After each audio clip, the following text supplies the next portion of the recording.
Diqqat qiling, aholiga tezkor xabar. O'zgidromet markazi 10-dan 17-iyul kunlariga ob-havo prognozini e'lon qildi. Unga ko'ra, Qoraqalpog'iston Respublikasi hamda Xorazm viloyatida havo biroz bulutli. Ayrim joylarda o'zgaruvchan bo'ladi. Yog'ingarchilik kutilmaydi. Shamol sharqdan 7-12 metr sekund tezlikda esadi. 11-dan 13-iyulgacha 13-18 metr sekund tezlikkacha kuchayadi. Harorat kechasi 22-27 darajа iliq. Kunduzi 37-42 darajа issiq bo'ladi.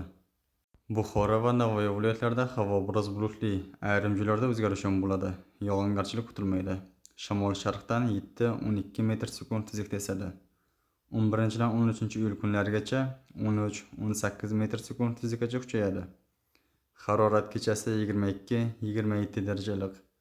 Kunduzi 37-42 darajа issiq bo'ladi. Toshkent, Samarqand, Jizzax va Sirdaryo viloyatlarida havo biroz bulutli, ayrim joylarda o'zgaruvchan bo'ladi. Yog'ingarchilik kutilmaydi. Shamol sharqdan 7-12 metr sekund tezlikda esadi. Harorat kechasi 22-27 darajа iliq. Kunduzi 35-40 darajа issiq bo'ladi. Qashqadaryo va Surxondaryo viloyatlarida havo biroz bulutli, ayrim joylarda o'zgaruvchan bo'ladi. Yog'ingarchilik kutilmaydi. Shamol sharqdan 7-12 metr sekund tezlikda esadi. 11-12 iyul kunlari 13-18 metr sekund tezlikkacha kuchayadi.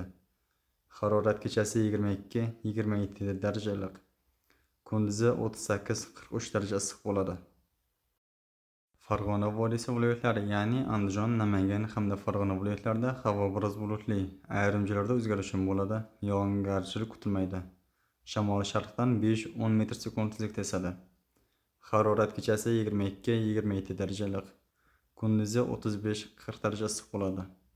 Respublikamizning tog'olli va tog'li hududlarida havo o'zgaruvchan bo'ladi. 10-dan 14-iyulgacha ayrim joylarda qisqa muddatli yomg'ir yog'adi, momaqaldiroq bo'ladi. 15-dan 17-iyulgacha yog'ingarchilik kutilmaydi. Shamol sharqdan 7-12 metr sekund tezlikda esadi. 11-12 iyul kunlari 13-18 metr sekund tezlikkacha kuchayadi.